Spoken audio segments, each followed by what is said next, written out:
We're live. What's going on, everybody? It's your boys from No Ceilings. My name is Corey Tulliva. I'm here with Tyler Metcalf, Stephen Gillespie. One of the biggest days of the year, boys. We have NBA draft lottery day. We get to finally figure out who is picking where, who's going to have the number one pick, who's dropping, who's going up. It's going to be a lot of fun. Are we excited, boys? I'm pumped. I desperately need at least a little bit of certainty in this class that is just uncertain from basically top to bottom. So we'll finally have an order set. We'll start getting a little better idea of fit and more likely landing spots. And it's never a bad thing to have the number one pick. It's never a bad thing to have the number one pick. Steven, talk to me.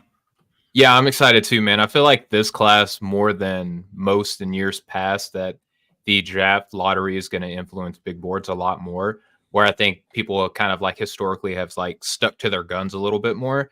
I feel like with the order being set, we'll probably see a lot more variance in where people were in this past rendition of their big board or, mock drafts compared to what there will be in the ones to come. Absolutely. So who are we thinking? We see all the guys waiting to, in Chicago to see their destiny. They look like, they're attending their school's chorus concert with their ill-fitting suits. I'm sure they'll have some better ones come draft night.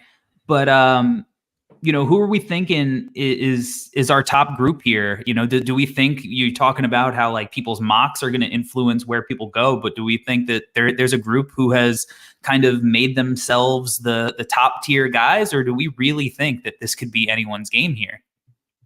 I think that we're probably going to see kind of the top three has been the top three for most of the draft process. I think if I had to pick one to fall out, maybe Ricochet falls out of the top three, but I feel like, Alex Sarr and Stephon Castle, they're probably going to be up there, or Stephon Castle might be the dark horse to come up there, but I think Nikola Topic is obviously going to be a lock for one of the top three spots as well. In my opinion, he should be. Yeah. I feel like I'm less confident. I feel like Sarr is the only guy that I'm pretty confident is like going to be considered a consensus top three guy. What has you so like in doubt about Topic being a not saying like your personal rankings, but like the way, depending on how the lottery breaks down, like what could make him fall? Well, I think that, people are going to be concerned with his shooting. And I just feel like you said, maybe a team who is in need of a primary ball handler, maybe instead of Topic, they want to go with the Stephen Castle. Maybe they want to go with a Rob Dillingham. And so I just don't think it's a lock. Do I think it's likely? I would probably say it was likely, but I'm less certain about him being a lock. I mean, a month ago, we had him, like on multiple outlets going in the 9-10 spot. And we still have that. So the only guy that I think that you consistently see show up in that top three range has been Alex Sarr throughout this whole process, because I think that people can just envision a 7'1" guy who plays defense as a safer floor. Whereas if Topic doesn't develop as a shooter, maybe he doesn't return that kind of value. Maybe there's a little bit of the Josh Giddey effect. We see how people have been reacting to his playoff performance. I don't necessarily think that they are that similar of players, other than that they're tall white foreigners who are good passers, which I guess is a few things in common. But I think positionally, Topic, I think, is a little more, quick, bursty, athletic, where Giddey is patient, big, a lot of like turn off guys' shoulders type of things. So it's, and who knows? I mean, Ricochet is all over the place. ESPN's still sticking with him as the number one guy. Other people are completely, out on him as a top 5 guy because of some of the struggles. So it's weird. I truly don't think outside of Sarr that there is anybody else who is like a consensus top 3 to 5 guy. What say you, Metcalf?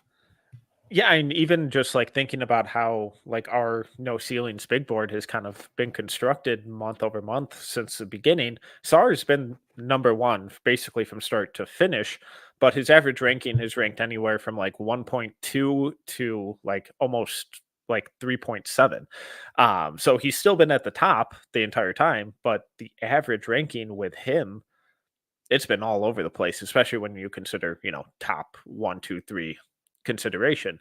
So, kind of like Corey said, like when we're trying to put these guys into tiers, I think SAR is probably the only one who's going to be at the very top or near the very top, like in that top three for pretty much everyone, just because of the archetype, the potential, plus the production.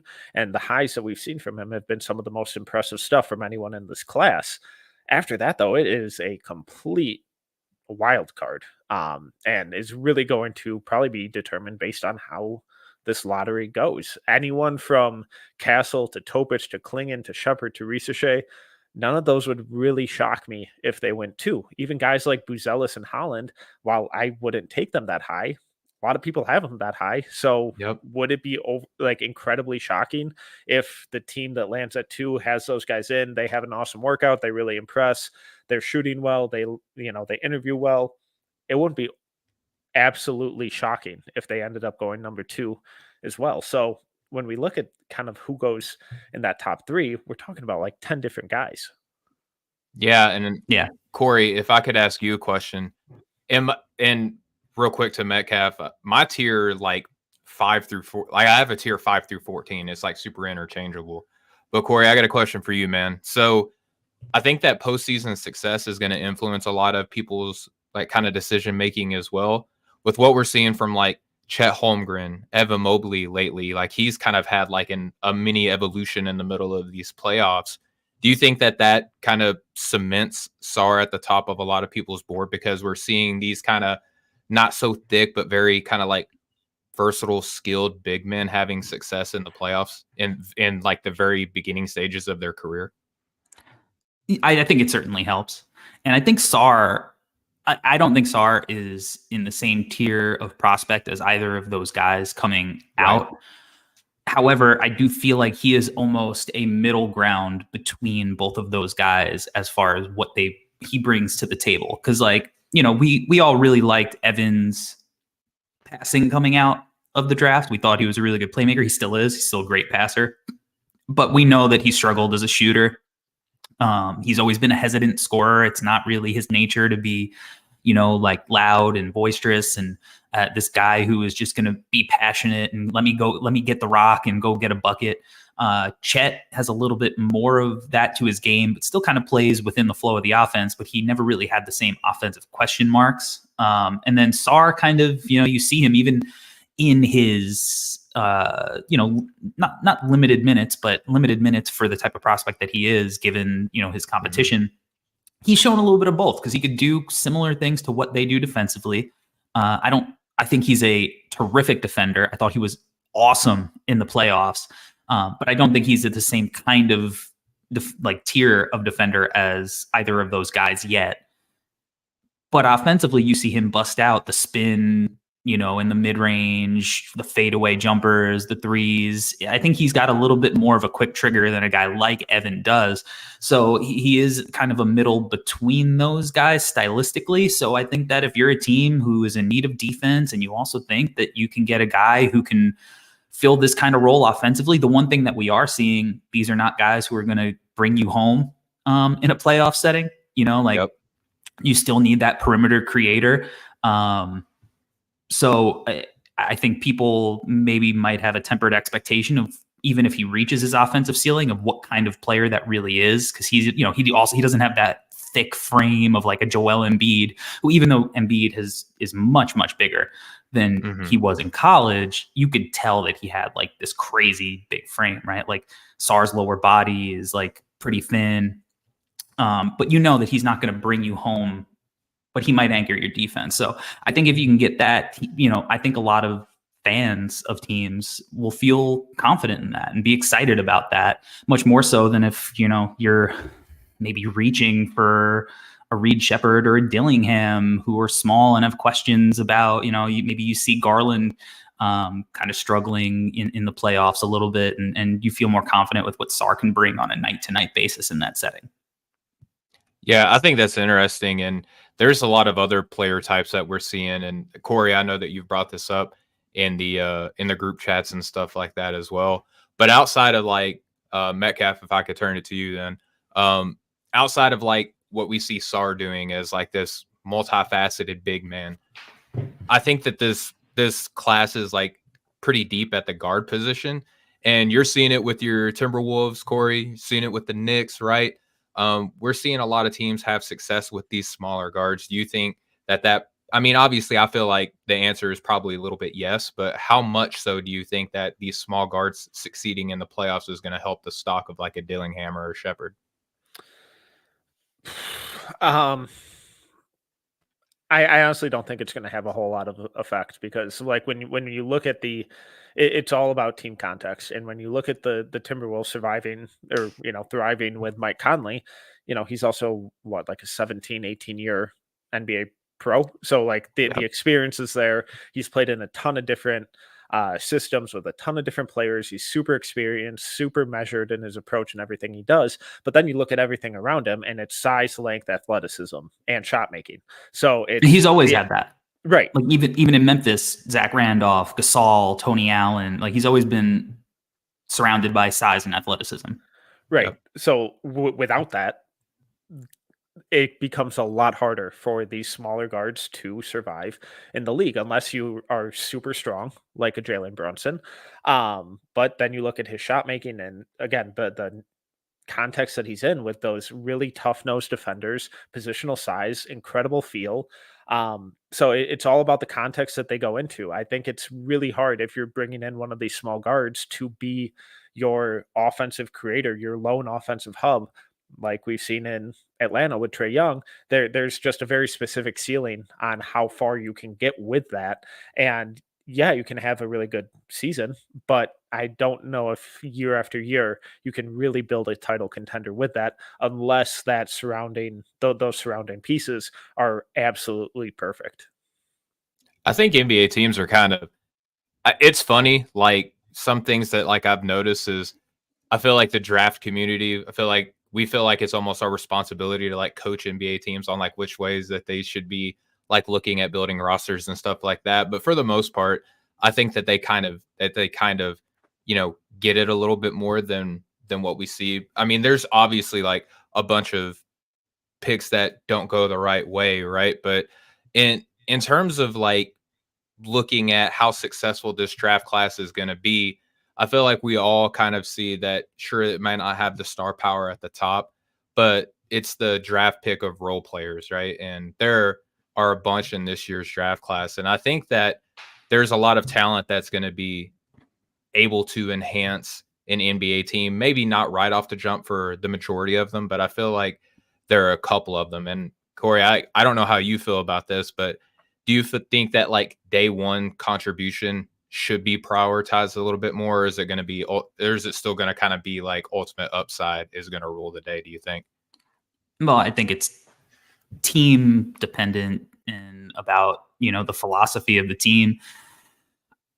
I think that mostly if you're relying on a rookie, it's kind of a fool's errand. Most rookies are not going to be able to help you that much. I mean, I know that, we've been trying to find guys that we can kind of compare to like Jaime Jaquez, but Jaime is also a guy who not only was he mature in his game, but he is a guy who was athletic enough to be in the dunk contest. He is a strong and physical player, so it's like it's a very rare thing, I think, for guys to even be able to physically handle the game.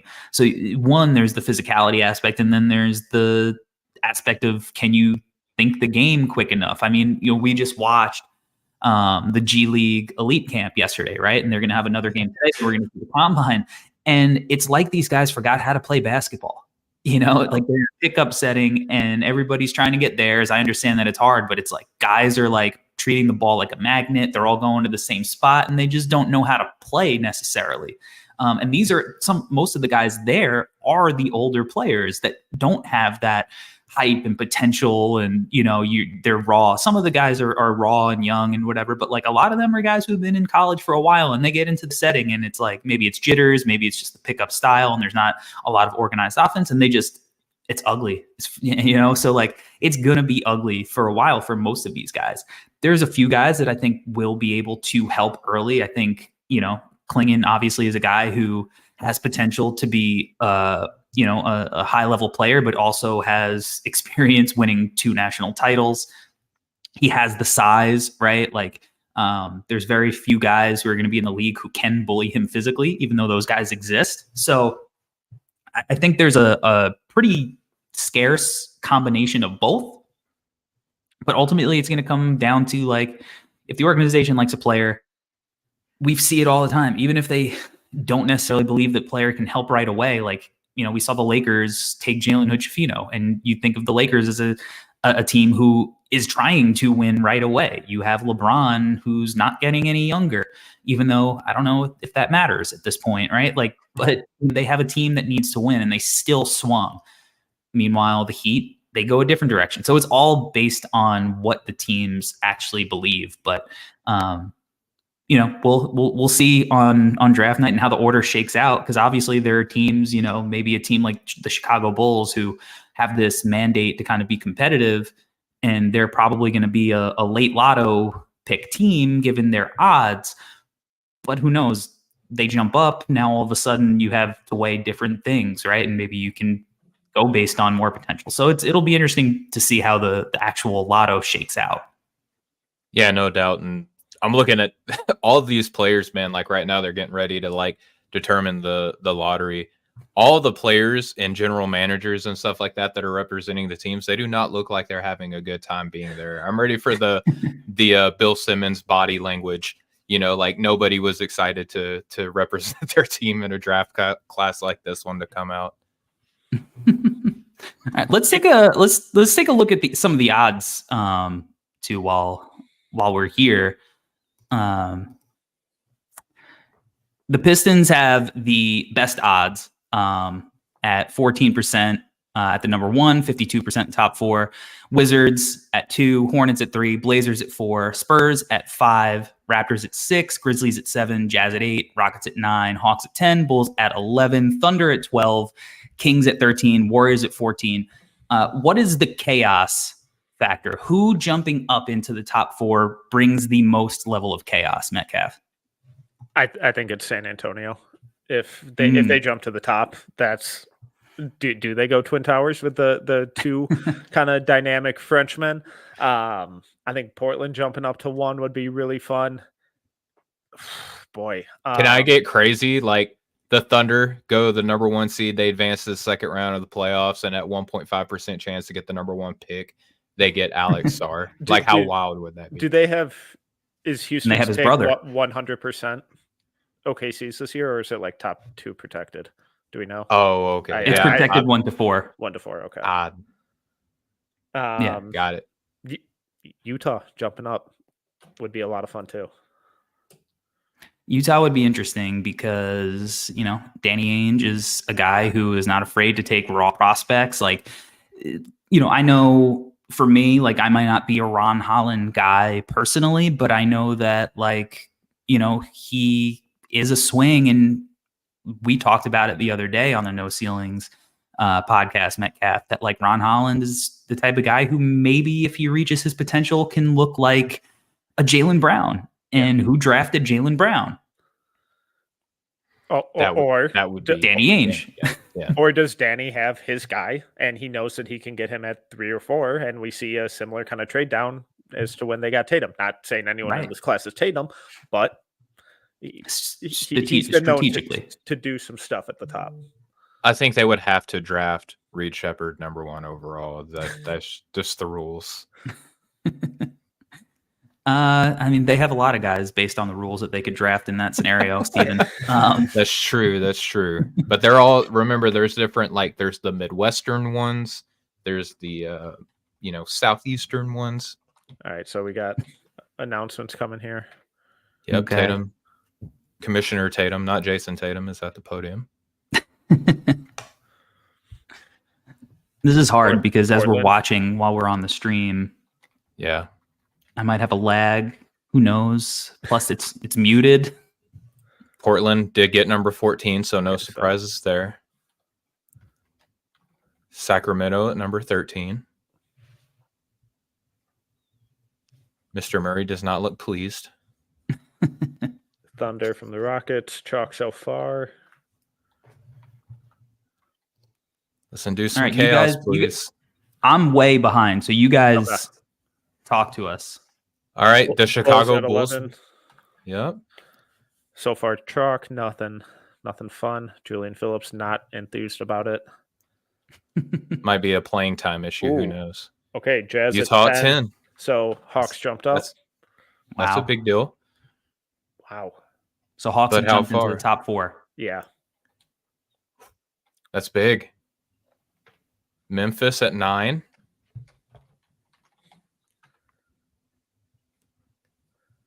Tayshaun Prince looking thrilled. San Antonio at 8. So Spurs get the Raptors pick. So they've dropped. The So then- Raptors dropped 2 from 6 to 8, so that pick's going to the Spurs. Interesting. Portland at 7. That's brutal.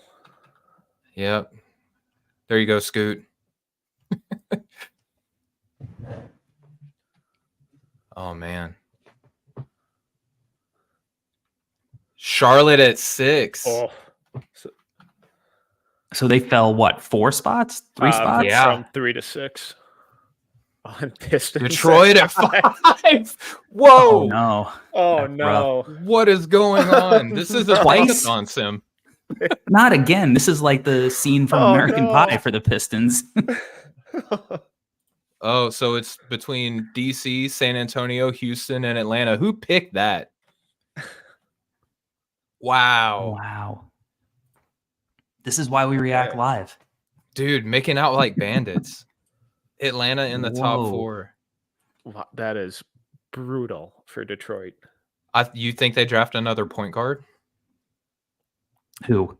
Atlanta? Atlanta, yeah. Well, let's see where they actually end up. Well, I mean, there's going to be no shortage of them, even at 4. Donovan Clingan to Atlanta. If they don't get one, don't hate that. I don't hate that at all. Man, Okay, man. so Pistons. they're going to dropped go to from- commercial, right? Yeah, they're. Yeah, they're at commercial. Yeah, they got the 2003 Boxy suit commercial on right now for everybody listening to us on the podcast right now. Boxy Boys. So Pistons dropped from 1 to 5. Hornets dropped from 3 to 6. Trailblazers from 4 to 7.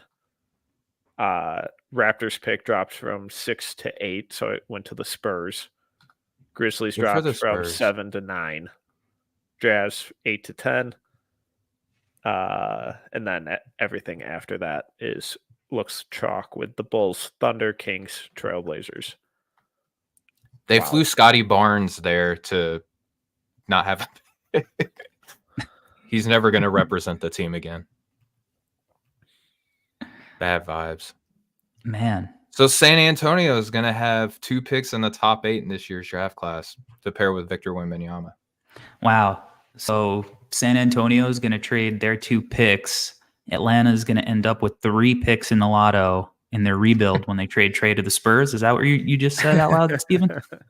That's not what I had said, but I think that I could have inferred unintentionally. Thank you for making me look super smart there.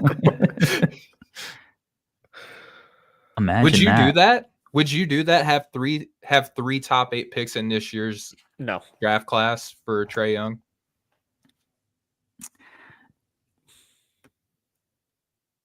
Maybe. I might. Like, why not?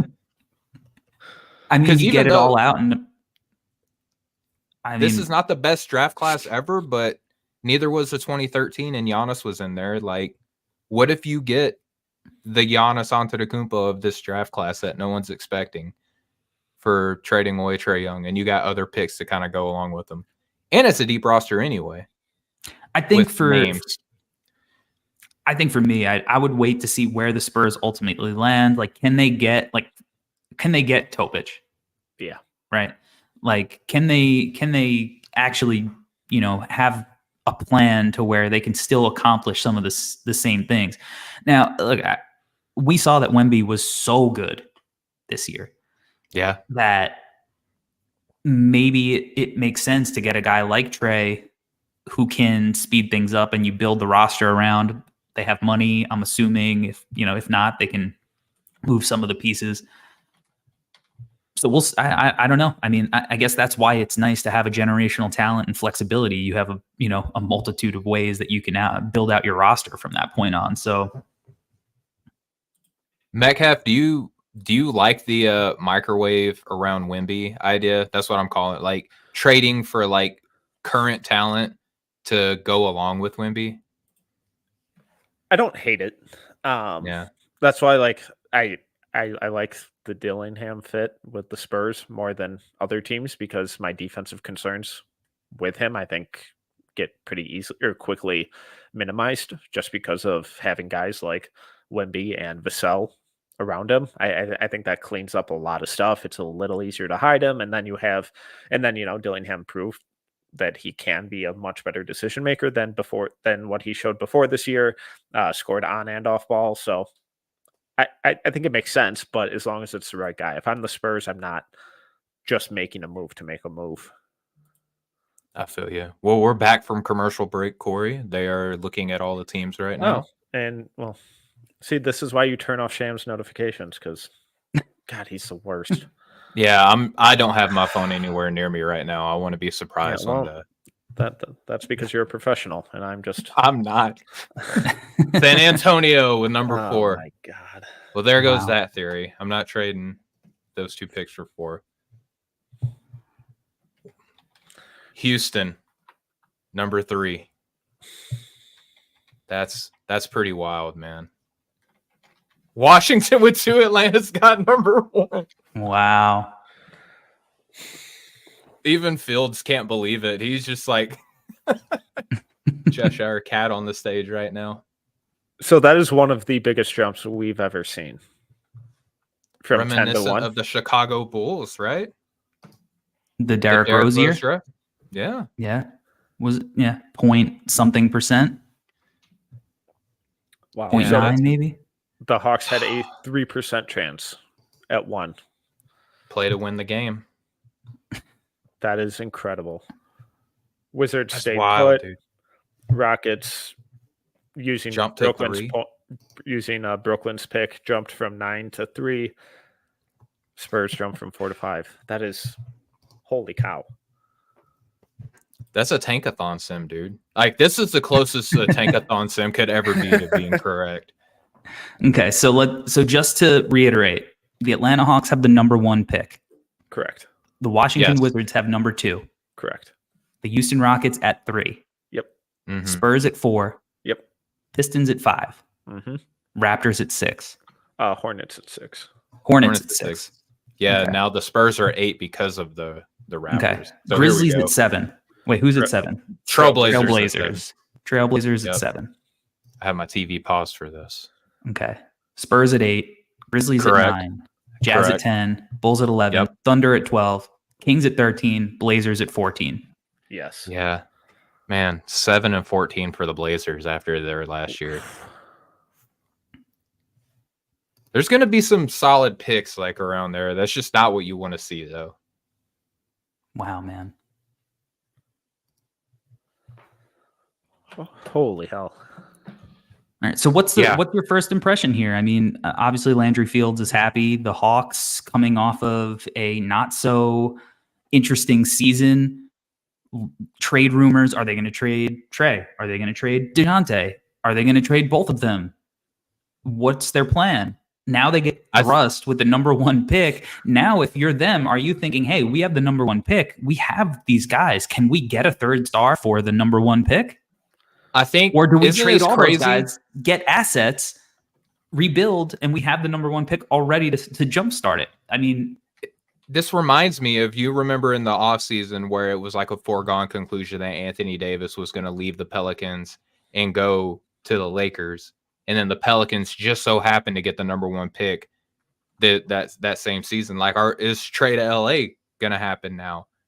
Because now I think that if you got the number 1 pick, like, it's not the same draft class and there's no Zion. Like, I get that, but I think it's easier for Atlanta to be like, hey, look, this ain't working. We got multiple ways that we can go. Trey's already kind of got a foot out the door. Everyone's flirting with landing him on their teams now.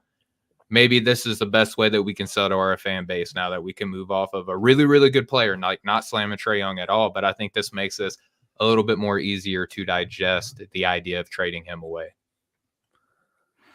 I think the price for him went up. Yeah. Yesterday's price and not today's price. I mean, that's what they say. Yeah, because I mean, pairing a guy like Alex Sarr with Trae Young is a lot more appealing than selling off Trae Young and Murray for picks and then trying to rebuild around pick 10. It's like if the front office is done with Trae for whatever reason, and they're like, all right, let's start this rebuild now. You have the number 1 pick who fits, I think, pretty nicely with Trae Young as is, with his athleticism, his defense, his rim protection, his rim running, all that kind of stuff. I think that Trae and Sarr fit. So if you're viewing it from a team building perspective, I don't think the Hawks have to by any means move off Trae Young. Not that they had to move off of him coming into today, but it would take, if I was the Hawks front office, it would take a much more intriguing offer for me to make that move now than it would have this morning. And you get the luxury to say, look at all this that we have to work with now. So it's like gas prices around hurricane season down here in Georgia, right? Like, oh, it just so happens that gas goes up. I think that that's a great point that you bring up though, Metcalf, because you don't have to, but if you do, then you get like all these assets, and maybe next year's draft class, you kind of put a little bit of pressure on the team to get rid of their next year's draft class and an even better one. And then you have even more that you can work with down the line. And you could, I think, more easily sell a rebuild, because even with Sarr, I don't know if Atlanta like does enough to tread water. You know what I mean? With their current construction. Yeah, it's going to be interesting to see what direction they go. The flexibility, the rumors leading up is going to be interesting. I mean, obviously, Hawks are the biggest winners. I guess the Pistons are the biggest losers. Yeah, they have to be. They were going to have one less big man now. Falling out of the number 1 spot again is just brutal. I actually kind of like it for them, though, in terms of I think there are going to be some really good players who make a little more sense based on who's currently on the team. I know there's no one on that team that is guaranteed besides Cade to be a long-term option. But I still think there are going to be a handful of players there that really complement him. In some ways, it almost like keeps them from like making the kind of decision that they would have been in a position. It protects them from themselves. Yeah. Yeah. And I think too, like there's not that, oh crap, we have all these, like we have big men on our roster. And even though it's a bad draft class, Sarr's the number 1 guy and has been all year long. So we have to take him. Maybe now they kind of have a little bit more freedom to take a player that they would have wanted to take anyway, without that level of expectation and the amount of like pressure or temperature it would put on their decision makers' seats, you know? Yeah, I agree 100%. And this is a really, really fun order here. Shout out to everybody watching with us live. We have over 2,000 people rocking with us live. If you are watching live on YouTube, make sure that you like and subscribe, share it. Let's get more people up in this stream. Make sure you comment, and we'll try to get to some comments and some questions here. But a lot of stuff that we got to scroll through to find our questions. We got Spurs fans that are happy, Pistons fans that think they got screwed. We got Jay Lick says Trae and Murray to Lakers confirmed, so he thinks that both of them are now going to go to the Lakers. So that'll be interesting. When is the first mock dropping? Tanner slag in the chat. Shouldn't be too far. Chris Cregan, we have this stream going to multiple streams. He says 200, not 2,000. We're on multiple platforms here, Chris. But thank you for your help. So Yes. What do you think, boys? Should we get into our mock? I mean, if Let's not do now, it. then when? Right? All right. Let me share the screen here and get still into love you, the Christopher. studio. Yeah. Thank you for rocking with us. It's all good in the hood. Okay. So on the clock here are the Atlanta Hawks. Who wants the first pick here? Steven, I'm going to give it to you. Yeah, a lot of different ways I could go. Let's just keep it simple and sweet, man. Let's be consistent. Alex Sarr to the Atlanta Hawks. One, this Corey, you talked about it too with the player type, that this doesn't get you home, but this is still a valuable player in today's NBA, someone who can play on both sides of the ball. A lot of upside as a shooter, maybe even as a short roll decision maker. Love the athleticism, love the recovery, the ground coverage on the defensive end. I think that he does help. It gives Atlanta a much needed, kind of backline defender. I don't know what this does to Onyeka Okongwu. I don't know what this does to Clint Capella, but you worry about that tomorrow. Today, I'm taking Alex Sarr. All right. I think that's a good pick. And I think that's going to be the popular pick. Metcalf, you are now on the clock for the Washington Wizards. Okay. So first two names that come to mind for me are Stephen Castle and Nikola Topic. I really think I have Castle number 1 on my board. Oh boy. I think they are really taking the long-term view. I think he can play some point. Oh boy, can he though? I'm gonna go. I'm gonna go Nikola Topic. I'm gonna go. They need an offensive hub. They need an offensive creator. They need someone who can steady the ship. I've been really impressed with his ability to kind of play off the ball recently as well. So we're seeing a little more of that. The defense is what it is, but if you think the shot's going to come around to a respectable level, the size, the playmaking, the feel, the IQ, it's all really, really impressive and just almost exactly what you will kind of want to build your young core with, and kind of complement Bilal Coulibaly and some of their other younger wings. I think that's the right pick.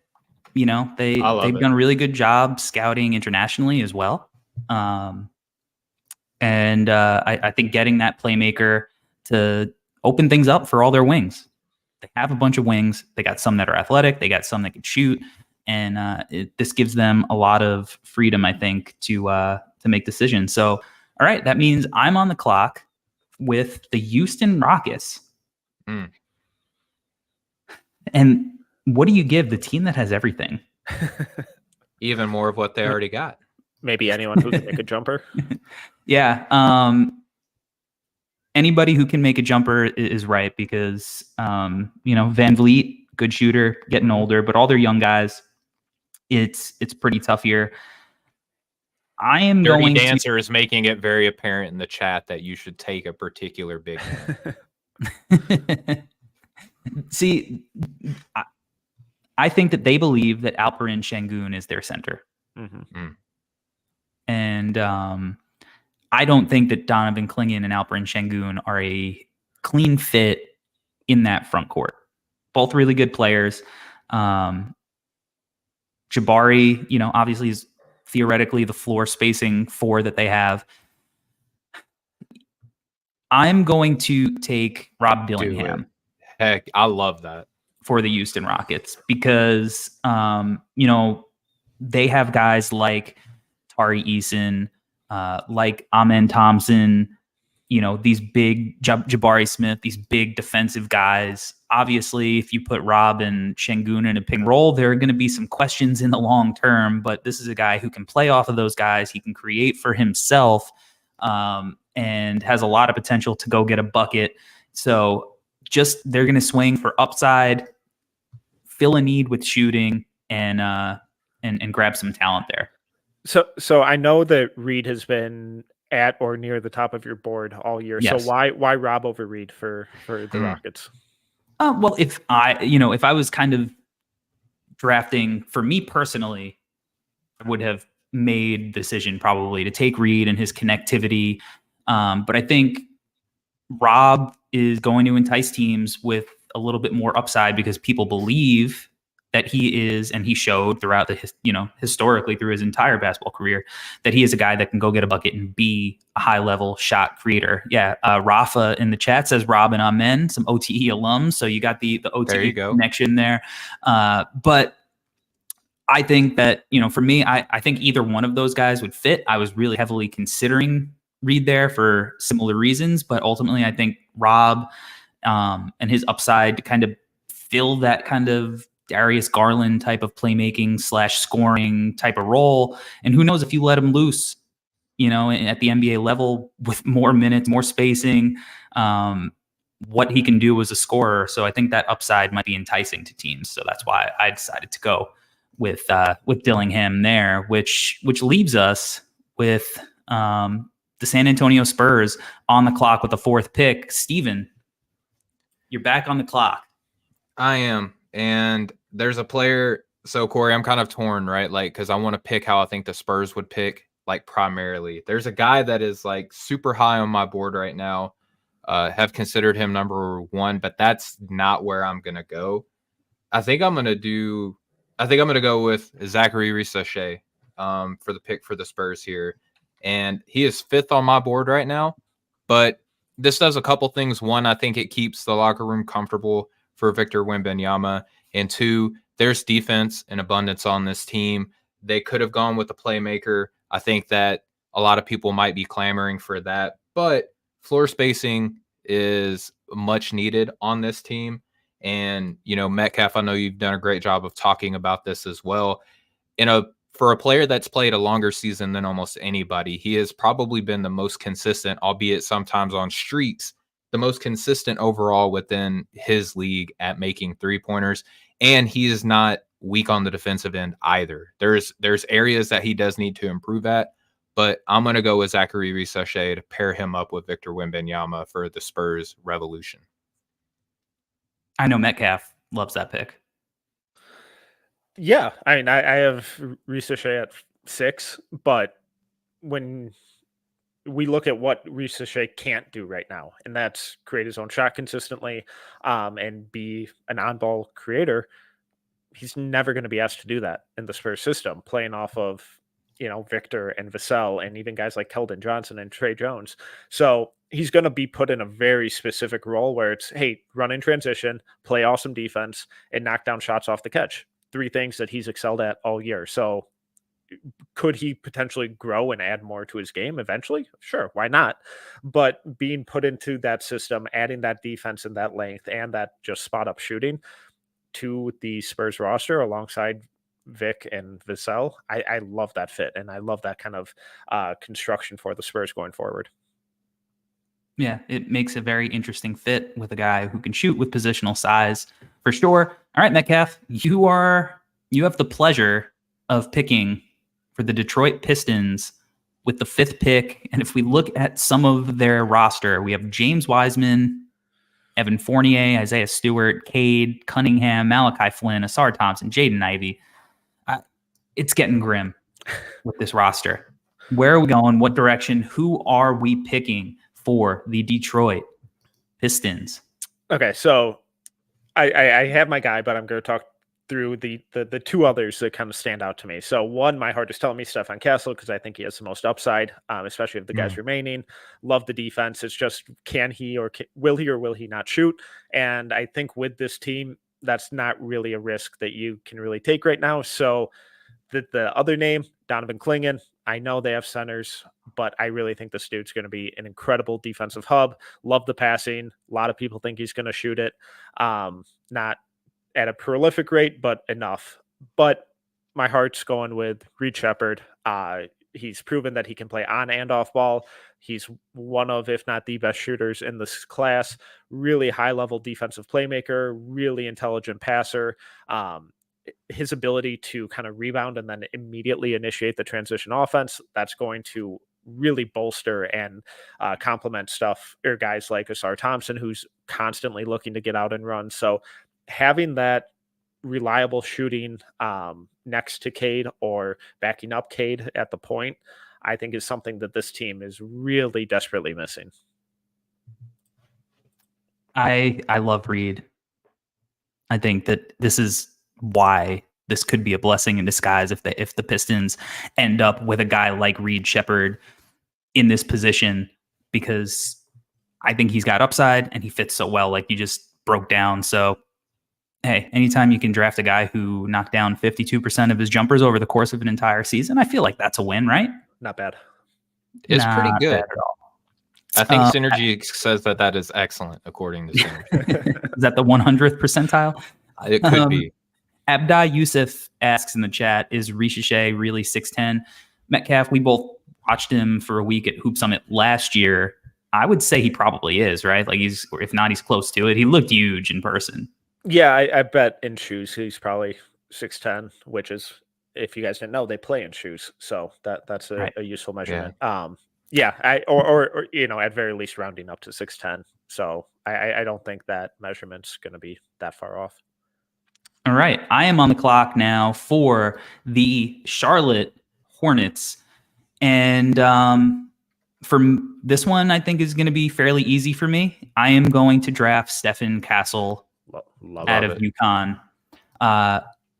Any questions you might have about Castle as a shooter, which are completely valid, are mitigated with LaMelo Ball and Brandon Miller as the two kind of go-to options.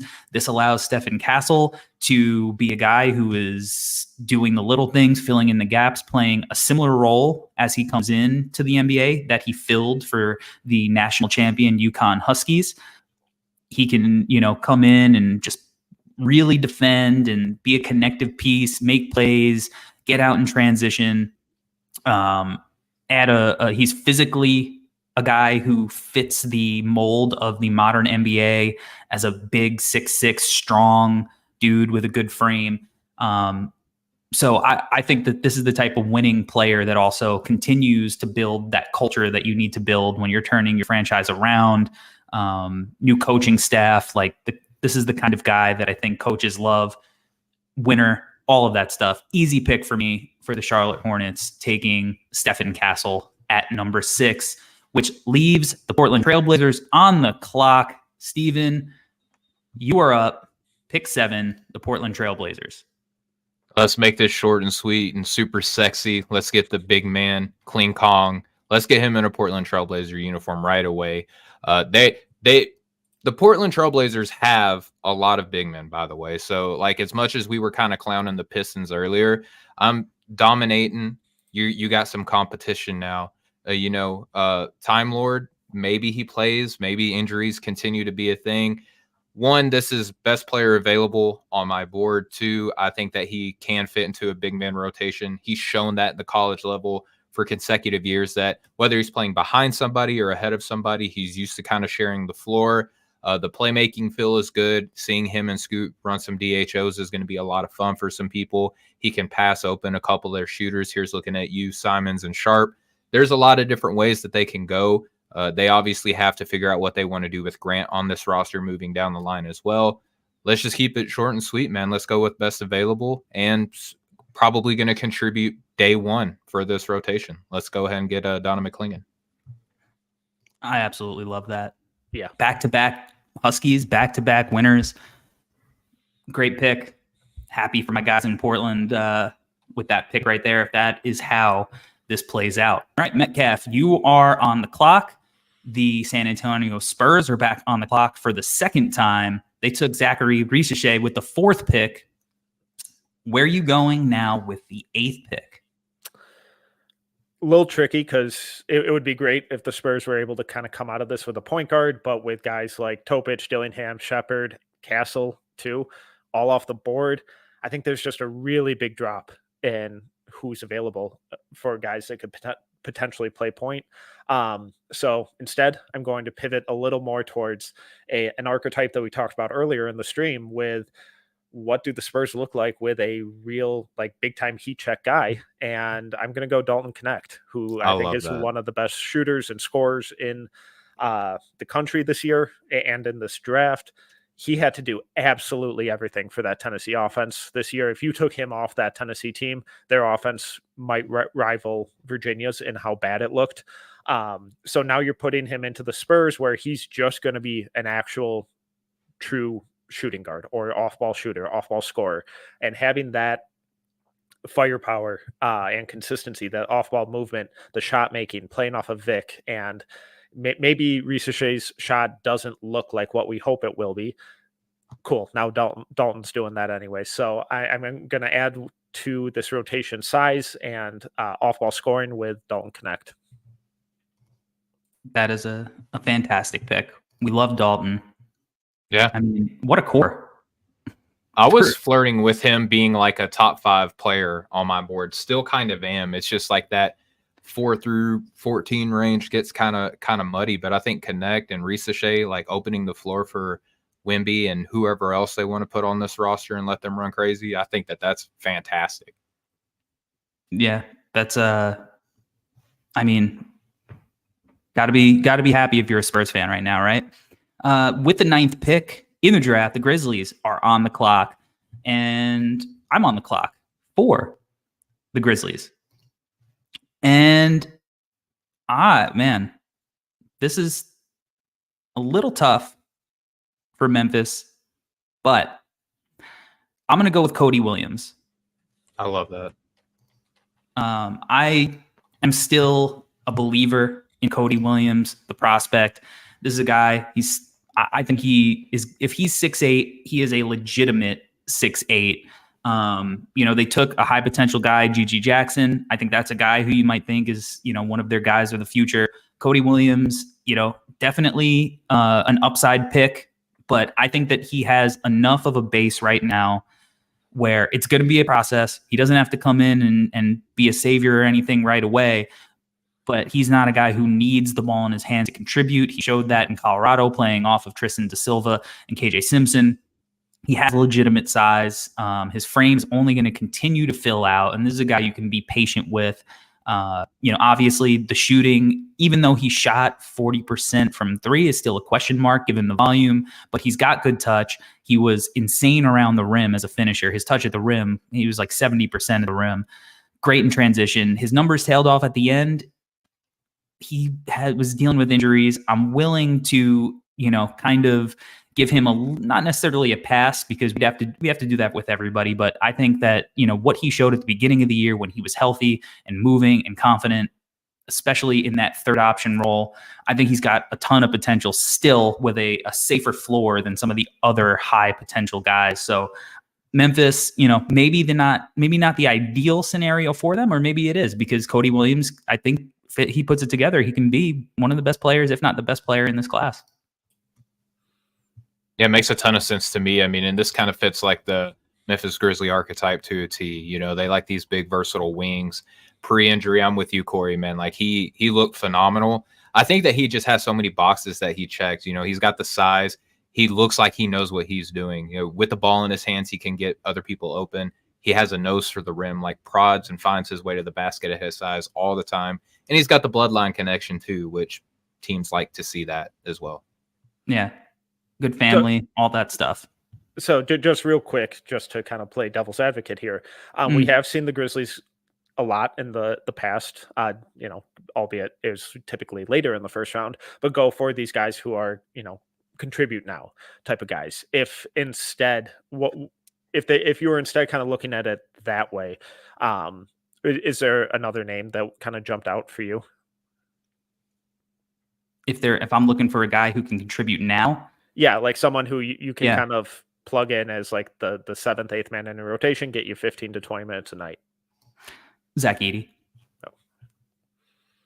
Is that the answer you were looking for? No. I was don't ask questions you don't want the answer to, Mike. I was looking for the truth. So if that's your honest answer, then yes. That's we've seen how they look with a guy who is a really good screen setter who can finish around the rim. it's not sexy necessarily, but Zach Edey, unbelievable college career, one of the best college careers of all time. Took his team to the championship. I'm sure we'll talk about him at a certain point, but if you're looking for a guy who can contribute now, outside of him and maybe Devin Carter or Tristan Da Silva, there's not a lot of guys that I believe in that are guys who can contribute now. And with a top 10 pick, I just don't know if any of those guys are sexy enough necessarily to take that early. So, Cody Williams, you wanted sexy, you got it. Yes, can't get much more sexy than that. All right, Steven, I believe you're back on the clock now. Correct. With the 10th pick for the Utah Jazz. So the Utah Jazz are on the clock. I think very contentious prospect within the No Ceilings chat, but I'm going to go Ron Holland, man. We talked about it earlier. The guy that drafted Jaylen Brown now can take Ron Holland. This might be super late compared to where some people would like to see him. This is actually pretty early compared to what we've done with Ron in big boards and mock drafts past.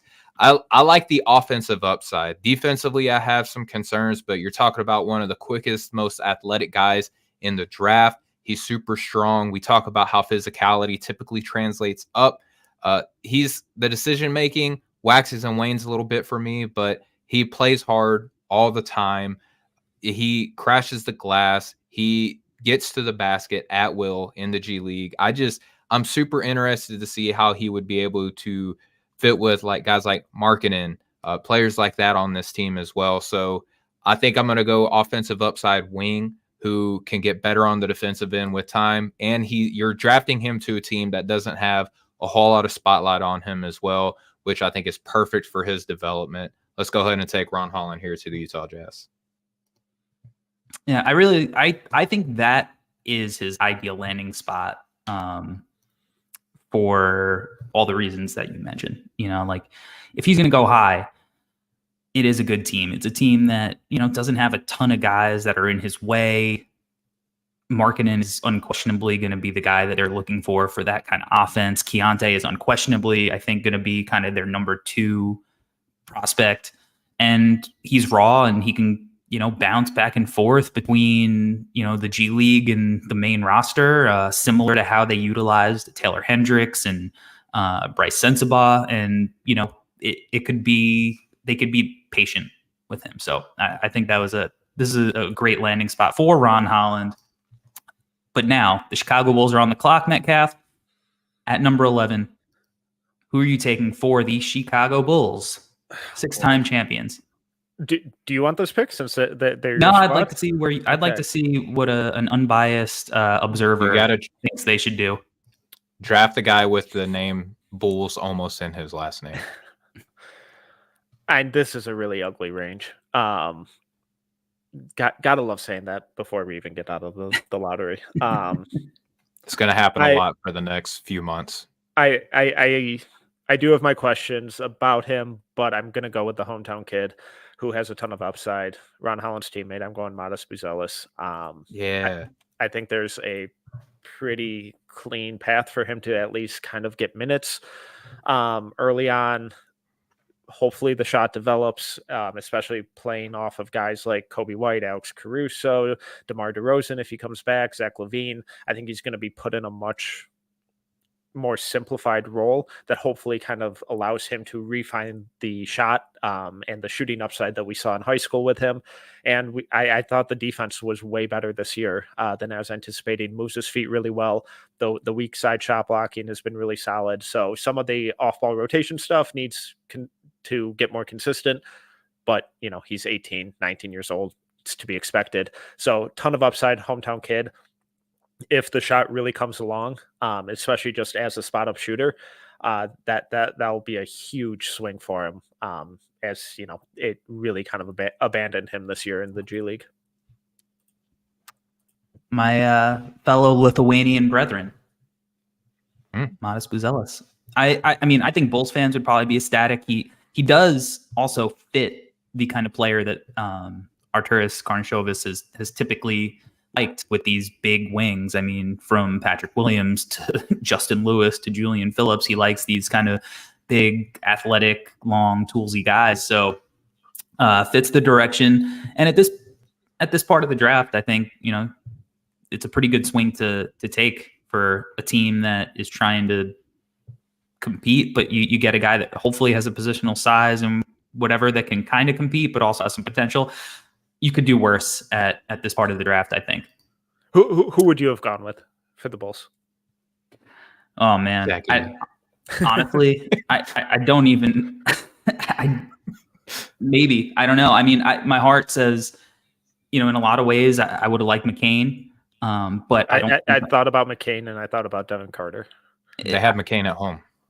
Like Kobe White and McCain is not exactly a backcourt that you can survive with defensively. You kind of got to hope that they turn into the Dame CJ offensive show.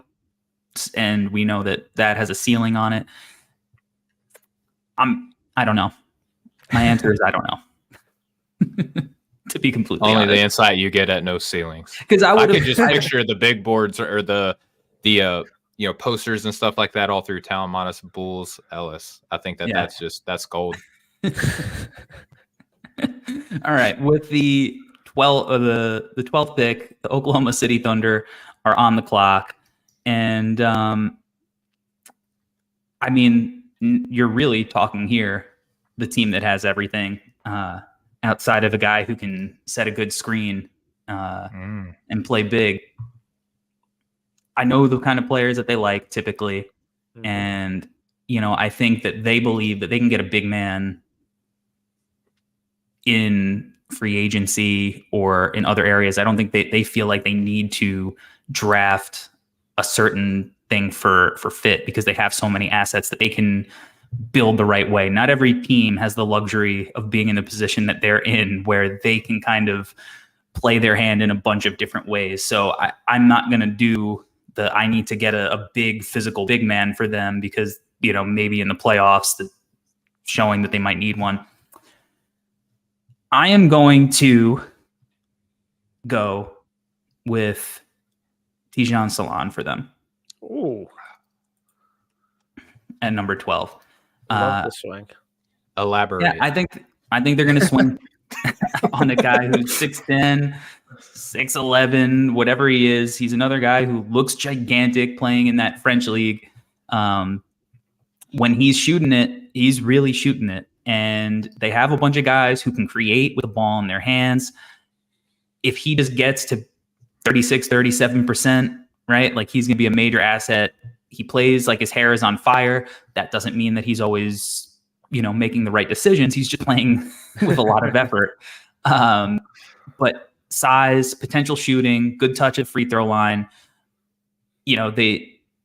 He's similar to guys that they've taken before as far as like a big, somewhat toolsy. I think that they have the luxury to go with whatever direction they want. I think they can swing for depth here and go with Tijan Salon. That's fun. It's a big swing. God bless them. But I think they're the team to do it. And we've seen them, like you said, we've seen them make that swing on guys of that similar archetype before. And, I buy the shooting long term, but I like it a lot more with Chip England as the shooting coach over there. Right. So he's got to figure out how to play, like what he's doing out there consistently. And the best way to do that is through reps and playing time and being around the team. And I'm not sure any team has done a better job of doing that with their young prospects and having them play for the blue while still being around the main team than the Thunder have. So if there's gonna be a team that takes him this high, I would prefer to be the Thunder over anyone else. Zhang got playing time in this playoffs, like in some blowout wins too. So like Salon might actually like touch the playoff floor on this team eventually, right? But they have the luxury of being patient. Christopher Cregan says that they drafted Walmart Ousmane Dieng, so great value Zhang. Not exactly similar, but I see the arch.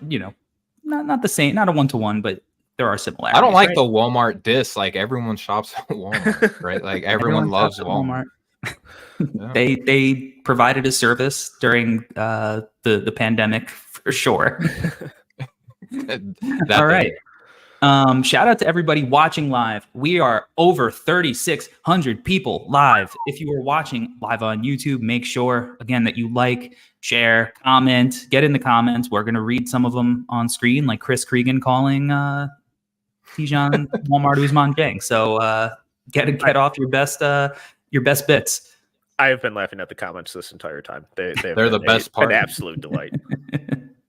I just feel bad for the people on the podcast that can't see them. Yeah, they're really good. With the 13th pick, Steven, the Sacramento Kings are on the clock. Where are you going for Sacktown? Light the beam, baby. Light the beam. SD Hydro. Again, you're new here. We're live streaming on multiple platforms, so I'm tired of dunking people. I'm gonna dunk on you if you're in the chat, man. I'm gonna dunk on you if you are. There you go. The Kings, it's no secret, they might be in a bidding war for Malik Monk potentially leaving town, and he was a don't fuck it up, Steven. All right, I got you, Nick. Malik Monk might be playing in Orlando next season. He might be playing in Philadelphia next season, right? There's a big possibility that one of their most dynamic three-point shooters on their team could be gone. With that being said, let's go ahead and bring in Jaron McCain, a guy who has experience playing in off of other talented people like, Kyle Filipowski. Considered him not really a good fit on this team, in my opinion. But this team does have a good playmaking big, and Jaron McCain can space the floor for him to be able to go out there and cook. And he isn't going to demand the ball to be in his hand, but I do think that he has a little bit of upside there. So if you could imagine just instantly acquiring a Malik Monk replacement with some playmaking, passing upside to grow into a team that already has a lot of grown-ups in the room, to me, it doesn't get much easier of a pick than a Jared McCain. Where I think Metcalf and I are gonna be thumbs upping that pick because we both love Jared McCain. Everything we saw from him live, unbelievably charismatic, great locker room guy. I mean, at 13, getting a guy who might be the best shooter in the draft, big win. I think it works. Yeah. Jeff right, Callahan in the draft says weak draft. All right. Yeah. Well, maybe not. We're gonna have to wait a few years before we figure that out. There were a lot of as far as 2020 goes, there were question marks about that being a weak draft, but the question marks were different than this draft because we all acknowledged that LaMelo and Anthony Edwards and even James Wiseman all had this insane potential that if they reached it, they would provide, this franchise-changing element. Anthony Edwards did provide that franchise-changing element. Yeah, he did. LaMelo Ball is playing basketball sometimes, and when he is, he's good, and James Wiseman isn't. So that's the draft in a nutshell. This one, maybe not as much high-end talent, but we like the players that are going to be able to contribute that aren't super sexy. We still think there are guys like that. So, Metcalf, we are now rounding out the lottery. We got the Portland Trailblazers back on the clock. They took Donovan Clingan with the 7th pick. Where are you going with Portland Trailblazers? Yeah, and I'm going with one of those guys that you just described as can just contribute and play a role. I think he's one of the best quote-unquote role players in this draft, kind of similar to some of the other wings on this team, but I trust him a heck of a lot more to knock down open shots, trust him as a team defender, on-ball defender. It just makes the right read, makes the right decision constantly. I'm going Tristan da Silva. Love it. There it is. Why didn't you go Devin Carter? Because I feel like he's the other can't miss quote-unquote role player guy. Just because they have a glut of guards with Simons, Sharp, Scoot. I don't think he's getting minutes over any of those guys, and I think there's a very easy path for Da Silva to get minutes. Yeah, and they also really like these big wings that are multis. I mean, they have a glut of those guys too, but I think it's easier to, kind of work around those guys than it is a bunch of small guards. And I still think there are question marks about whether or not that Carter is going to shoot it. You look at his long two percentage, you look at some of the other things, and it's not like super, super clean. So let's go back over the order of how the lottery played out. We had Alex Sarr going 1 to the Hawks, Topic going 2 to the Wizards, Dillingham going 3 to the Rockets, Ricochet going 4 to the Spurs, Shepherd going 5 to the Pistons, Castle going 6 to the Hornets, Klingon going 7th to the Blazers, Connect going 8th to the Spurs, Cody Williams going 9th to the Grizzlies, Ron Holland going 10th to the Jazz, Buzelis going 11th to the Bulls, Salon going 12th to the Thunder, McCain going 13th to the Kings, De Silva going 14th to the Trailblazers. Pretty solid lottery right there. Okay, so that leads us to, I think Tankathon is like crashing. Okay. So I got Miami Heat at 15. Yes. Okay. We might have to go rogue here because the simulator stopped at the lottery. Oh, perfect. I have the order for you if you want me to. Yeah, let's rock. All right, cool. At 15, the Miami Heat are on the clock. All right. So who's up? Who just went? You did? Yeah, I went. So you're you're on the clock. Yep. I'm on the clock. All right. Well, I am going to take the 15th pick then. A very, I think, Miami Heat kind of guy. I'm going to take Dem Carter. Yeah. Hand in glove. I mean, if you're the Heat, Devin Carter fits right into your culture, right? Like hard-nosed, badass dude.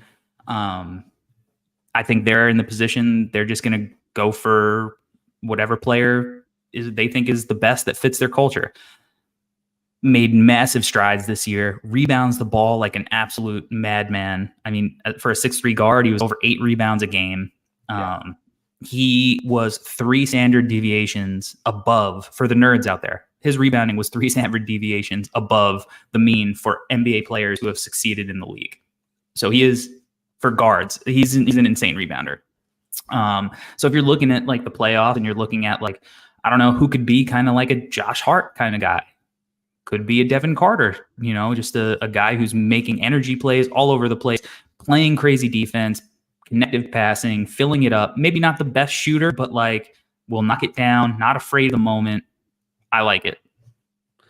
I think it makes sense. It makes a ton of sense. And just to kind of further emphasize the rebounding point, every metric or most of the metrics that you look at, one of the most translatable from level to level is rebounding. We saw it with Pods this year. Yep. So that's like when we talk about, these quote unquote smaller guards like a Devin Carter, like a Jared McCain, and really praise their rebounding. It's because that stuff tends to translate. So I love that. And it just really speaks to his strength, his, the dog in him. And I think he fits that culture perfectly. Okay. Steven, with the 16th pick, Philadelphia 76ers are on the clock. Yeah, I think that I'm going to go Kyle Filipowski here.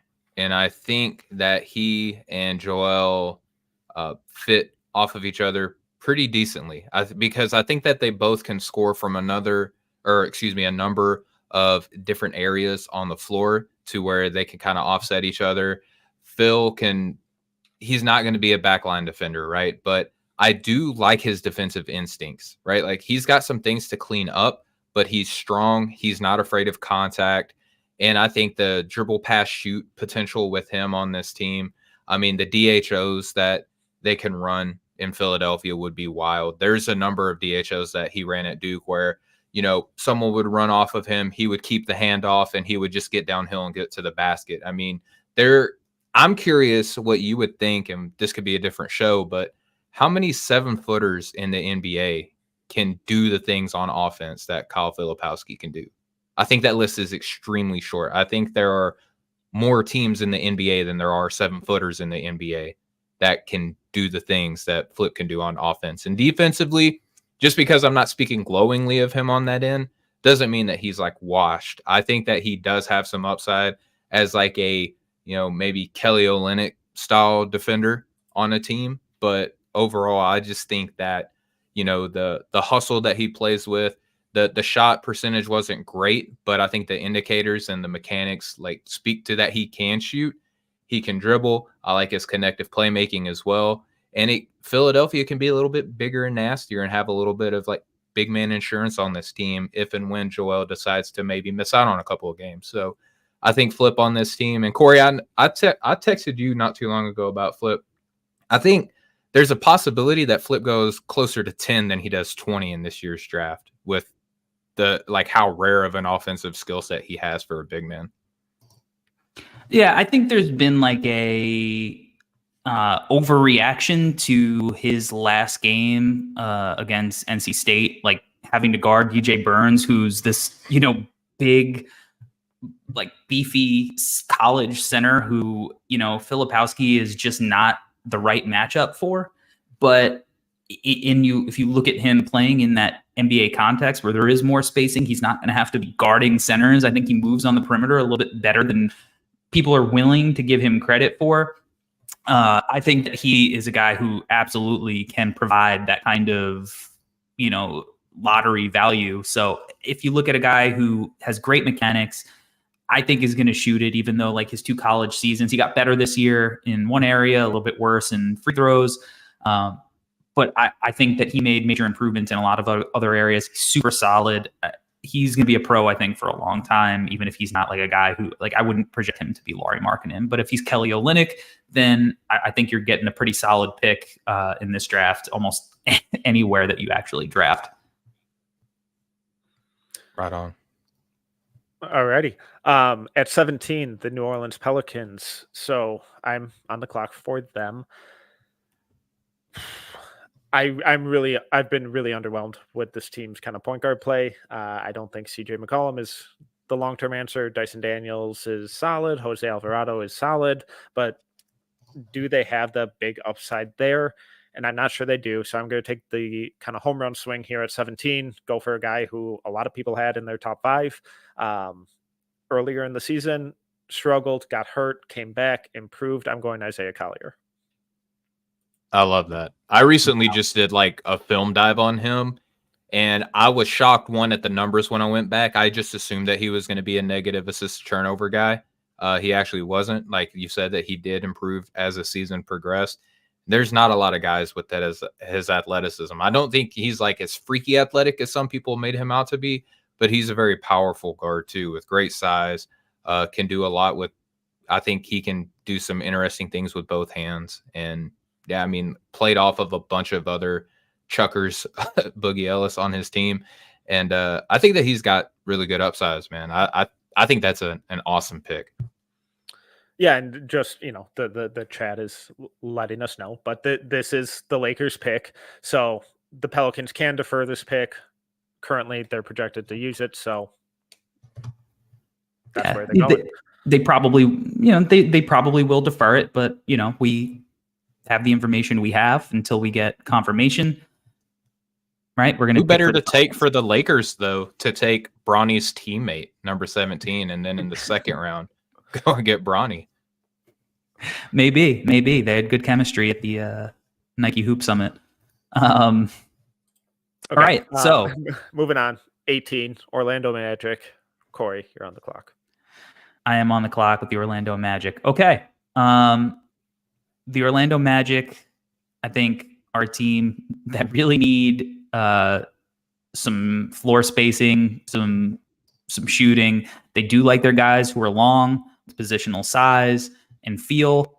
And for the Magic, after they had a tremendous season, and I think that their roster is probably going to look a little bit different coming into the year. I think they might make some adjustments. I don't know if they'll completely run it back, but given what the information we have, I am going to kind of swing on a guy for them on Keyshawn George. who is 6'8", might even still be growing. Tremendous three-point shooter, plays with great pace, really smooth, not a ton of athletic pop. Not a guy who is going to be super bursty, blow by, put guys on a poster, but is going to be able to play off of the guards that they already have, while offering some floor spacing. So I think at this point, I think Keyshawn George is going to come into workouts. I think he's going to shoot the cover off the ball. He's going to be huge. And I think he's got an opportunity to rise. And for the Magic, getting a shooter like that also offers a lot of things that they like, I think this is the kind of guy that they might take a swing on. So that leaves us. The Toronto Raptors are back on the clock. Steven, where is Toronto going? So Toronto, they missed their pick that they were supposed to get earlier. So they take quite a tumble down a board, and there's a number of different ways that they are likely to go. I am gonna go Jalen Tyson out of Cal. Let's give them a wing who is good on both sides of the ball, who is athletic, is listed at 6'7". I think that he kind of fits like the archetype that Toronto would typically want to go for in a wing. Probably not as popular as a pick as shown by the silhouette displayed for his name here for the simulator here. But just a guy who has been proven as a three-point shooter, played it at Texas Tech prior to, so the athleticism is there. It traveled very well to Cal as well. A little bit of kind of like weak side creator potential on this team as well. And just somebody that has proven for several seasons for multiple coaches that he can be relied upon on or off the ball, crashes the boards like crazy too. So touching back on a point that we brought up earlier, a skill that typically translate up, and is probably going to look a lot better in Toronto doing less than what he had to do at Cal. For Cal, they were not mistaken for an offensive dynamo. Jalen had to do a lot with the ball in his hand. I think when that role scales back a little bit, he can kind of channel his energy to a more simplified role, much like Metcalf wrote about recently on Derek Lively. I think that Jalen Tyson at number 19 on a team that's looking to bounce back in its standings in the Eastern Conference, I think that this could look like a very sharp pick down the line for the Toronto Raptors. Yeah, I think we've all become fans of Jalen over the course of the year. Offers a ton of, dribble, pass, shoot, modern NBA tools.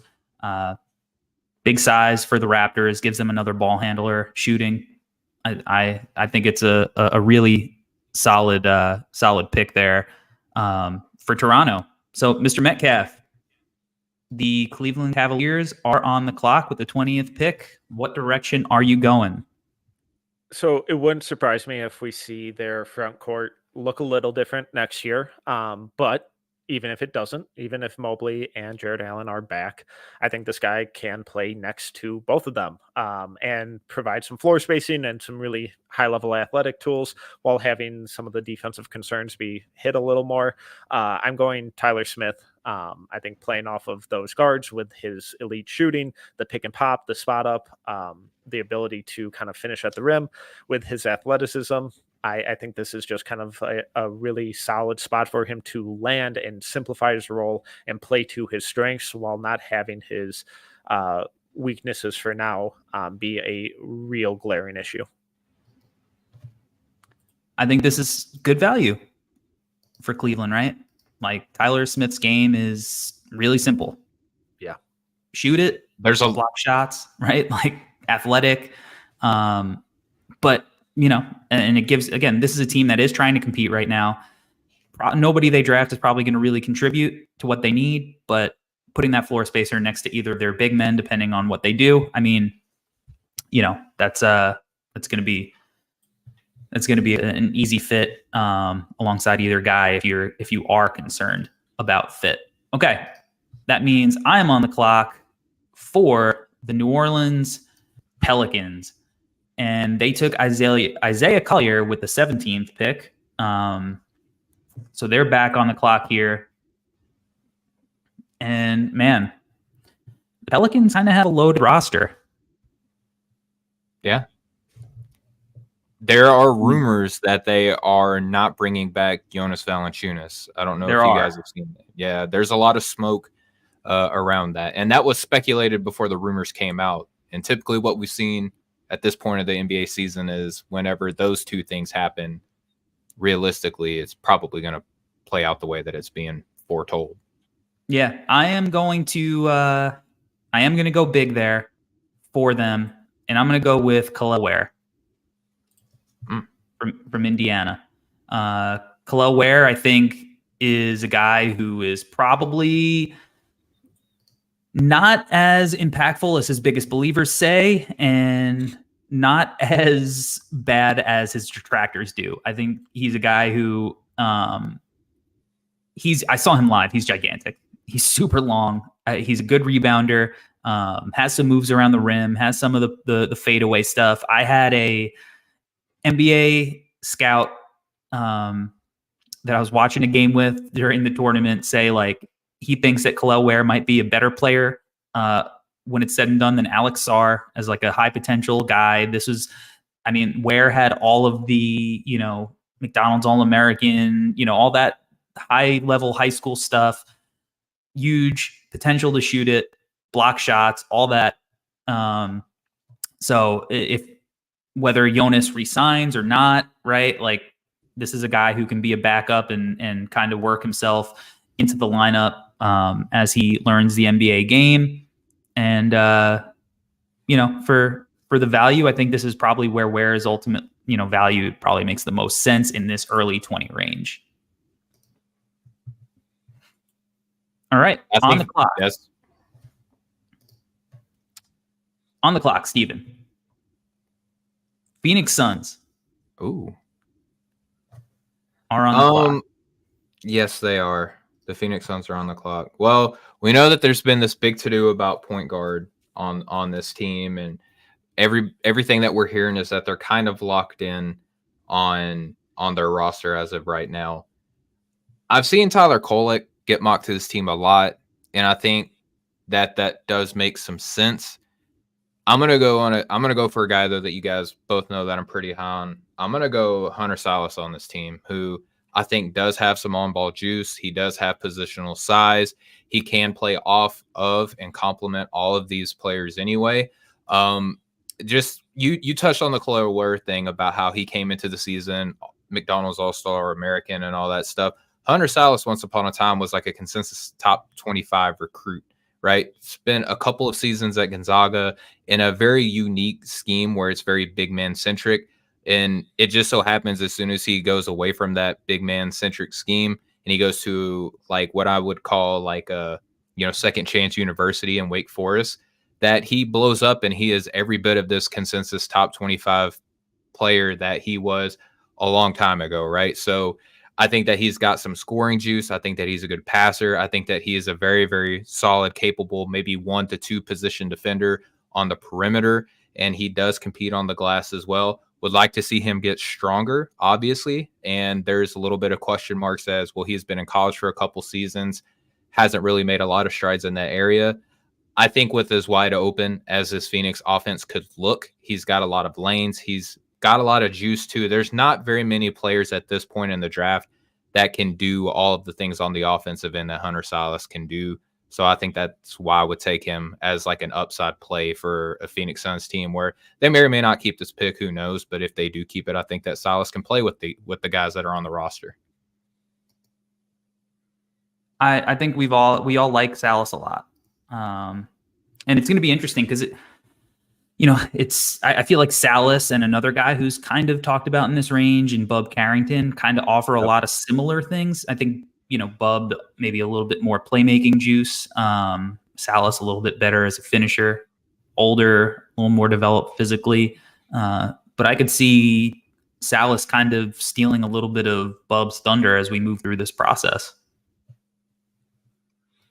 All right. Metcalf, you are on the clock. The 23rd pick, the Milwaukee Bucks are on the clock. Yeah, and this is kind of tricky because one of the more glaring things about the Bucks this year was their lack of kind of perimeter defense and their utter lack of athleticism. I think a guy like Tyler Kolek would be fun, but I'm not sure he necessarily kind of fulfills any of those needs, especially based on how the board is kind of fallen. Ryan Dunn is really, really intriguing. But I'm really concerned that can he provide anything on offense? I don't know. And if you have him and Andre Jackson, it's a little kind of redundant. So I'm going to go with a guy who I'm sure that that I know you guys won't. Some on the outside will view this as a bit of a reach. Really athletic, one of the best perimeter defenders in the class.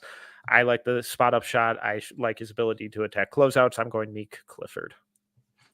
All right. I love it. We're gonna have to go down the board to see if Neek is even in. Does he have a silhouette? Fanspo's Come on, Fanspo. database here. This is going to be interesting. Well, just to plug this real quick while we're scrolling and looking, Maxwell just did an interview with Neek, and that's posted up on our YouTube and our podcast feed, and I thought it was very insightful.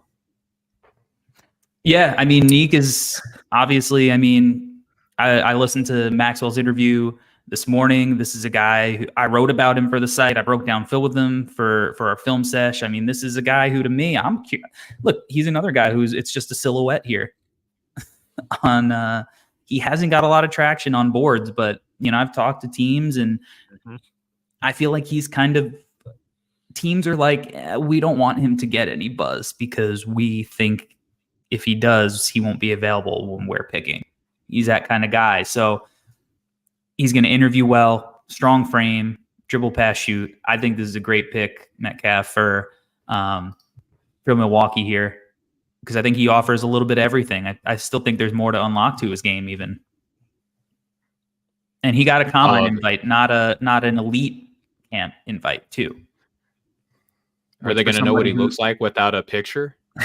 Which for somebody who's not on boards, I think it's a good sign to. It's telling. Yeah, that teams are a little higher than the internet scouting community is. Okay, the Knicks are on the clock. I am on the clock for the New York Knicks, and I think that the Knicks are also a team that I believe they are back-to-back picks here. They're probably going to trade at least one of these picks, maybe consolidate even. But given where we're at, I'm going to take Jacoby Walter for the Knicks.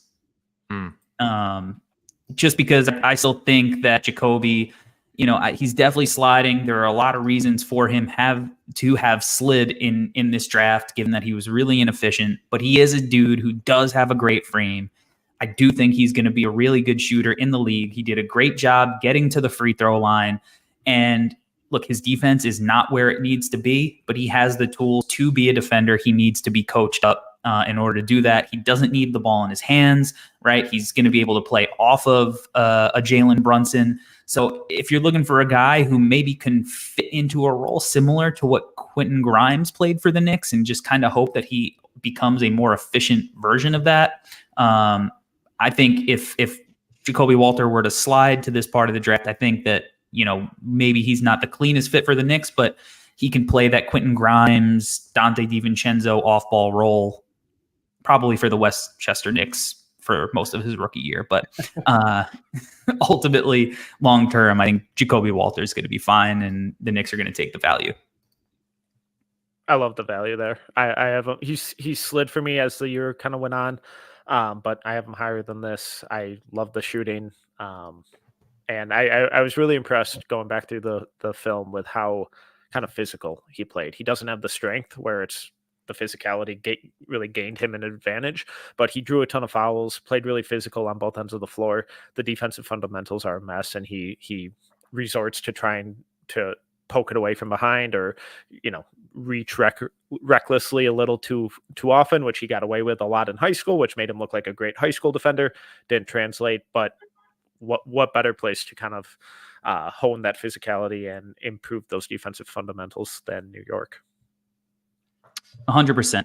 And the Knicks are still on the clock, Steven. So they just took Jacoby Walter. They have the 25th pick now. Where are you going for the New York Knicks? Up 2-1 over the Indiana Pacers in the playoffs, second round. So Tibbs is a very polarizing head coach. He's going to play the guys that he likes, and he's going to play them a lot. And right now, the Knicks are down to the Pacers 58-33 with 3 minutes left in the second quarter. I think that if I expedited Deron Holmes to this team right now, I think that he would probably be close to being on the rotation in his rookie year. I mean, could Deron Holmes, Corey, be Taz Gibson 2.0? Maybe he could. I mean, I've comped, I think, Deron to maybe like a Bobby Portis, who is also a guy who played for this team at a certain point. And Bobby Portis, in a lot of ways, maybe like a more modern version of what Taj was, being that he was able to stretch the floor. So I like that pick for the Knicks. Deron, I mean, he's a pretty underrated guy. 20 points, 8.5 rebounds, shot at 40% from 3 this year. I mean, can shoot free throws, can pass, 2 blocks a game. Rebounds, set screens. Rebounds. I mean, this is a guy I've gotten to watch work out 2 pre-draft processes in a row. I've got to know him as a person. Great personality. He's up to, I know measurements are going to be coming, and these guys are going to be weighing in. He told me he's up to 240 pounds. So he's putting in time, working on his body. He looks at, he looked huge in person, and we put up a full workout on the No Ceilings YouTube from Peyton Sanford and Deron Holmes working out together that you can watch. So Deron Holmes, I think, is a pretty clean fit. And he could stretch the floor now. So like he could, play above the rim. I think he's a versatile piece. Yeah, I'm more in love with him the more that I watch him, and for all the reasons that we've been talking about. And for the Knicks too, right? I think he could play the 4 and the 5 on this roster right now too. So it gives you a little bit of versatility, good help side defender. I think he gets Tibbs minutes, and that's a very big thing when picking for the Knicks. Absolutely. All right, with the 26th pick, Metcalf, you're on the clock for the Washington Wizards, who took Nikola Topic with the 2nd pick. Yeah. Oh boy. So there are a couple kind of guard/wings from the NBL that I'm intrigued about potentially swinging on here, but I'll refrain. This team has 0 centers on the roster, I believe. I think Marvin Bagley is their only center on the roster. Not great. So I'm kind of torn between Edey and Yves Missy. Oh boy. I'm going to go with the long-term upside and athleticism of Yves Missy. The more I kind of dug into his numbers, the more impressed I came away with some of the rebounding and finishing stuff. As the year went on, he started to show a lot more capabilities with slashing and some DHO keeper stuff that I think is really intriguing long term. He still has a ways to go, still pretty raw, but the work rate, the athleticism, and the upside for this Wizards team that's in full on rebuild mode, I feel good about taking that swing. Athletic, you're getting your primary playmaker, a big lob target. If anything, runs the floor. Right? If anything, they'll be fun. Corey Kispert's got a lot of work to do spacing the floor for this team. He's got a lot of work to do. All right, that means that I am on the clock for Metcalf's Minnesota Timberwolves with the 27th pick. And with the 27th pick for the Timberwolves, look, this is a team that could be championship bound, but they have a lot of depth everywhere. I'm going to go with Dylan Jones from Weber State for the Minnesota Timberwolves. Dylan is kind of a do-it-all wing, 21 points, 10 rebounds, 5 assists, improved as a three-point shooter this year. I think he still has work to do there. I think he's going to be a better floor spacer playing off the ball more, but he can kind of come in and play a similar role to Slow-Mo, Kyle Anderson, excellent feel, great frame, 6'11" wingspan, chip on his shoulder kind of guy. If you want to, we have at No Ceilings YouTube. If you haven't subscribed yet and you're watching live, you should subscribe right now. We have a film session that I did with Dylan coming out soon where he breaks down the game on both ends. It's going to be interesting. I think he's got more defense to his game to unlock too, because this is a guy who absolutely could not afford to foul people, or his team just couldn't compete on a night in, night out basis. Always had good steal numbers. So Dylan Jones to the Timberwolves with the 27th pick in our post-lotto mock draft, which brings the Denver Nuggets on the clock. Steven, where are you going? Man, well, the Nuggets have had some of their flaws shown in this playoff series right now. And I think athleticism has been one of the things that has kind of whooped their butts a little bit, especially out on the wing. And I know that there's really no wings right now that are guaranteed this late in the draft. But if I have to get someone who's a proven champion wing that is currently available to be picked, he's not this high on my board at all. But I can't get the feeling that Alex Caravan on the Denver Nuggets would just not be like the best pick and best fit ever. I mean, a guy who is measured at around 6'8", who can play the 3 and the 4, who is used to running off of multiple cut actions, multiple screens, a little bit of self-create, not like the incy bitsiest bit of self-creation in there. And I think is kind of an unsung defender in a lot of ways as well. I think that he fits the Denver Nuggets mold to a T.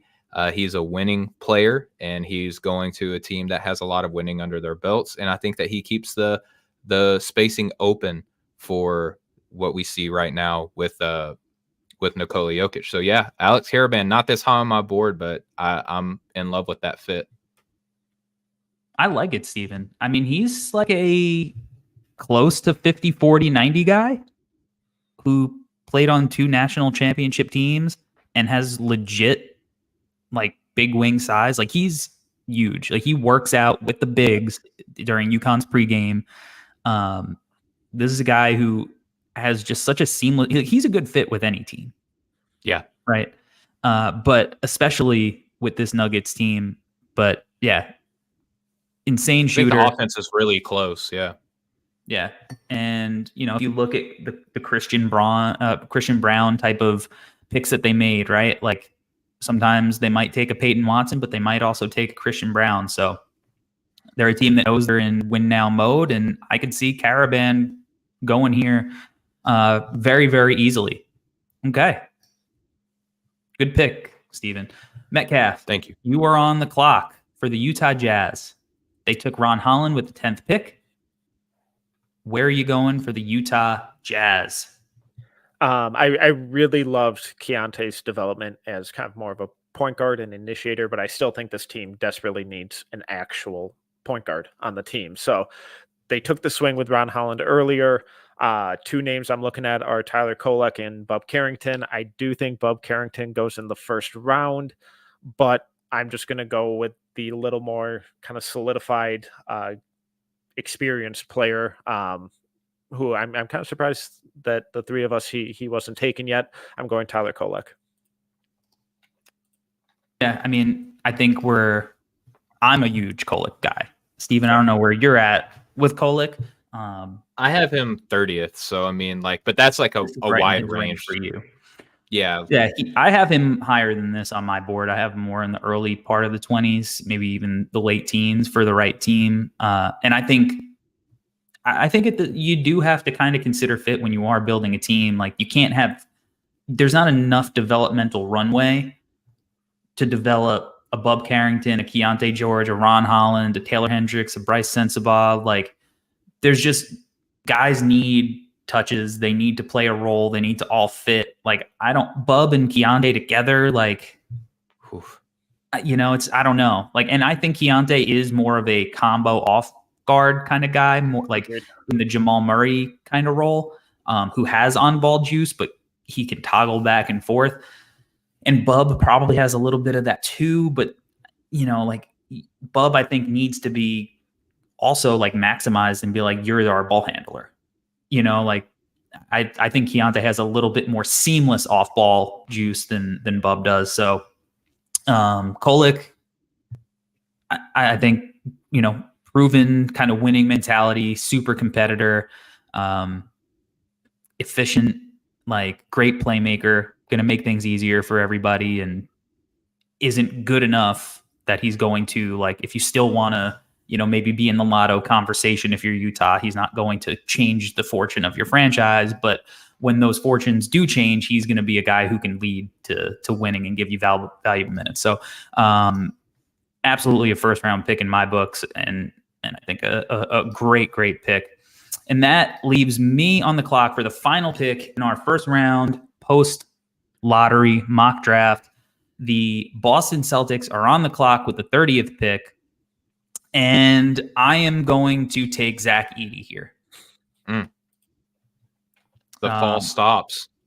Yeah, I think he fell. I think I have Zach Edey well above this. I'm a big believer. I've seen him live a few times. He's one of those guys that you're just like, how is this guy moving like this when he's that big? You know, it's different. It's obviously you have Victor like that. I felt this way when I saw Bol. But like Bol and Victor, obviously, or you see them move and you're surprised for different reasons. I think Zach Edey is, with the spacing that he's going to have in the league, is he's going to have an easier time not having three dudes draped on his back when he gets post touches. I think he is an underrated lob target. He is an unbelievable finisher in the pick and roll. There's something to be said that when you're 7'4" with like a 7'10.5" wingspan, that just eating up space by the rim is going to be, you know, somewhat intimidating to guys finishing there. We saw in the Tennessee game him playing in a drop, moving his feet a little bit, being able to protect the rim. I wish that he was like a little bit quicker as a processor when guys do kind of, you know, either come from behind or double down. But I don't think as many guys are going to be doing that in the NBA. And, you know, he's still young enough to improve his game. Guy who got into the game late, chip on his shoulder for sure, right? Like we saw how fiery he was. You know, when he sent guys to when he sent Purdue to the championship, talking about how people doubt him. I think he should go earlier than this, but you know, when you do a mock draft, you see how easy it is for guys to fall because teams are going to have their eyes on certain players. So the Celtics are going to get Zach Edey with the 30th pick in the first round on a cheap, guaranteed deal here. And yeah, that's our first round post lottery mock. Let's go through the results. The Hawks took Alex Sarr with the number 1 pick as they jumped up to the first spot in the draft. Nikola Topic went to the Wizards at 2, Dillingham to the Rockets at 3, Risha Shea to the Spurs at 4, Reed Shepherd to the Pistons at 5, Castle to the Hornets at 6, Klingon to the Trailblazers at 7, Connect to the Spurs at 8, Cody Williams to the Grizzlies at 9, Ron Holland to the Jazz at 10, Modest Buzelis to the Bulls at 11. We have Tijan Salon at 12 to the Thunder, McCain to the Kings at 13, Tristan Da Silva to the Blazers at 14, Devin Carter to the Heat at 15, Filipowski to the Sixers at 16, Collier to the Pelicans at 17, Keyshawn George to the Magic at 18, Jalen Tyson to the Raptors at 19, Tyler Smith to the Cavs at 20, Khalil Ware to the Pelicans at 21, Hunter Salas to the Suns at 22, Neat Clifford to the Bucks at 23, Jacoby Walter to the Knicks at 24, Deron Holmes to the Knicks at 25, Yves Missy to the Wizards at 26, Dylan Jones to the Timberwolves at 27, Alex Caravan to the Nuggets at 28, Tyler Kolek to the Jazz at 29, and Zach Edey to the Boston Celtics at pick 30. Man, they're calling us cowards in the chat for not doing a full second round. I don't know if you can see that for you. Well, if you want a second round mock draft, then head to NoCeilingsNBA.com and subscribe to No Ceilings Plus, and you will get a second round mock. For subscribers, if you're subscribed to the Plus membership, you're going to get that. If not, you can head to NoCeilingsNBA.com tomorrow, and we will have our full mock draft, including the first round, and you'll get to see the second round results for free in our written article form, as we typically do. So if you want to know the second round results and you don't want to see the video, you can still get those second round results at noceilingsnba.com for free. Subscribe. It is completely free. We deliver content to your inbox Monday through Friday. And if you're here watching on YouTube still, thank you. Subscribe to the channel, like, share. We're at 4,300 people watching on our multi-stream live show. Salute to y'all, man. That's salute great. to everybody watching on Twitter. You guys are the best. Make sure that you subscribe to the No Ceilings podcast. That's coming at you with a lot of great stuff as well. So, boys, we did it. We have the results. We're going to start hearing some stuff. Smoke screens, Intel. It's going to be great. Wait. Somebody named Albert Gim in the chat says, "Great job, Legends." What a nice guy that he seems like. We should invite him on one of our shows. Yeah, the real Jay called us casuals. Only casuals do one round mots. We got you. Show up. Albert's much interested in watching the Knicks get absolutely spanked right now than being on the pod. Sounds better. All right, boys. Thank you again, everybody in the chat. We got a bunch of good stuff at No Ceilings this week. Follow us on social media. You'll find it. Thank you for rocking with us, everyone. We're out.